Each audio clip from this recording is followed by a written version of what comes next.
I know over the years, without a doubt, for some individuals that abused what we would call abused attendance program or had outbursts at work or different scenarios that today may have qualified for some mental health accommodations probably ended up being terminated, right?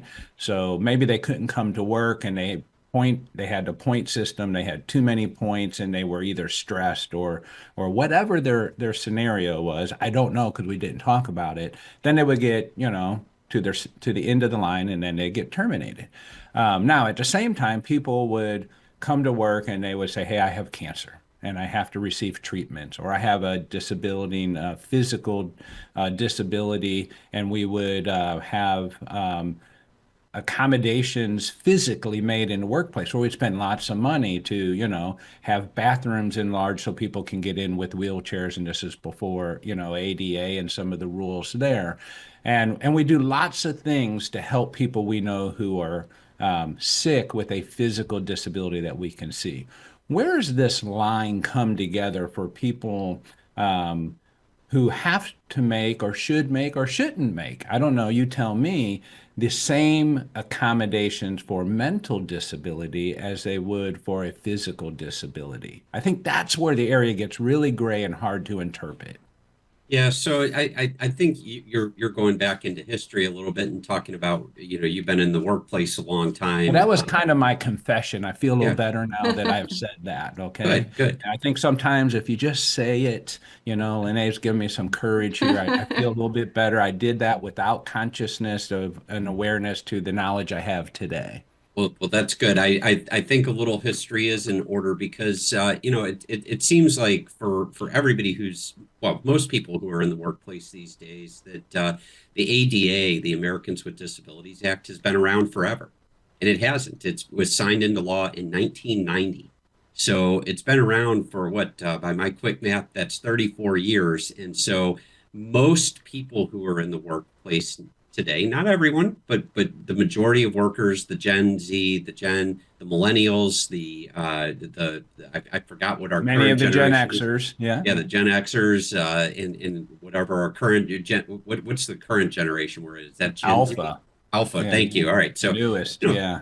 they weren't in the workplace when the ADA didn't exist, and so the ADA really did reshape sort of the workplace landscape and put a federal focus on accommodations in the workplace. I think that with a physical disability, it's very tangible. It's largely easy to see. Not always, but for the most part, when somebody has a physical disability, it's easy to see. We've been dealing with the ADA for 34 years now, and the ADA, when it was enacted, was definitely focused on physical disabilities. It was not focused on the mental disabilities. This has been something that's been uh, uh, come to the forefront, really, I would say probably in the last 10 to 15 years, is the mental disabilities. And when the ADA Amendments Act was passed several years ago, I think that the ADA definitely shifted.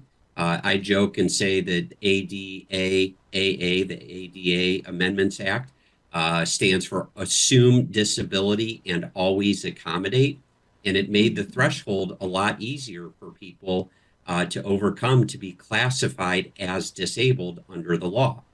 And so, realistically, the obligation with respect to a mental disability and a physical disability is the same. The employer needs to take that into account and offer a reasonable accommodation. And so long as the accommodation does not constitute an undue hardship on the employer, then the employer needs to accommodate. Now, one thing that you mentioned, though, Phil, is that you were talking about your mom and other people who because of a mental disability aren't able to satisfy certain requirements of the job. Remember that the standard under the ADA is that the person needs to be able to perform the essential functions of their position either with or without a reasonable accommodation. And so that's where that interactive process becomes critical, interacting with the employee to determine what, if anything, the employer can do to reasonably accommodate the employee. And so that all of that's a really long way of saying that we as the employer have an obligation to engage in that interactive process with the employee. It does not matter if it's a physical disability or a mental disability. The same standard applies. Yeah. So, Lenny, I know that you work with, I believe it's the ADA, or you've done some work in this space. I Um, have, yeah. and I know you also told some amazing stories about your working experience and some of the accommodations that were made that allowed you to be very productive in the roles that you had. How, I think the difficult part is how do we start talking about this in the workplace? Because all the wonderful professionals I work with, and it's thousands of them around the country, I don't know that I've ever met one individual that if they knew and they were aware that they wouldn't accommodate to their best of their abilities, but they don't always know and they're not aware. So how do we bring this conversation to life in the workplace so that we even have a chance to accommodate and help someone? Because we're often suppressing the, the conversation because it's not comfortable yet. Absolutely. And I think that one of the important things when it comes to the ADA, and we're very lucky to have it, but you, like mentioned earlier, we have to disclose.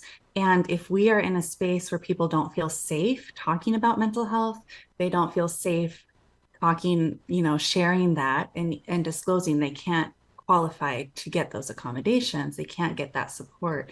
And so I don't know if you know universal design or the curb cut effect.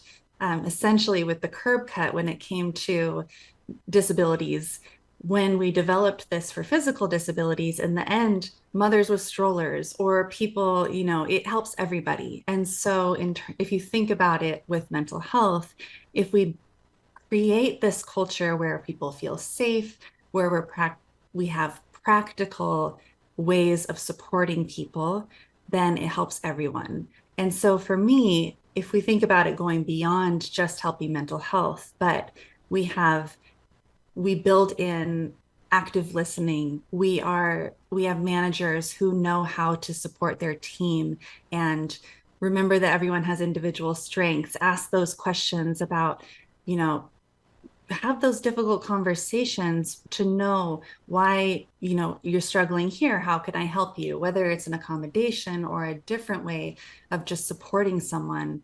I think that it's essential to just build that in, whether the ADA exists or not. That does take us having the harder conversations and knowing how to support our teams, getting in a state that people feel comfortable, and remembering also the diversity piece, because I, as a white woman, it might be easier for me to disclose than someone else that has a very different experience. And so we have to remember that piece as well. Thank you once again for tuning in to This Week at Work. If you enjoy the show, please share it with your colleagues. Forward our invites.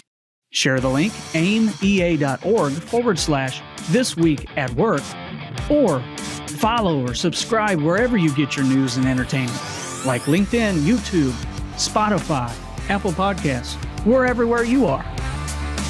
And you can be part of the show. Send your questions and comments anytime to info@thisweek.work. We'll see you next week, 7:30 a.m. Central Time, when we discuss what's happening this week at work.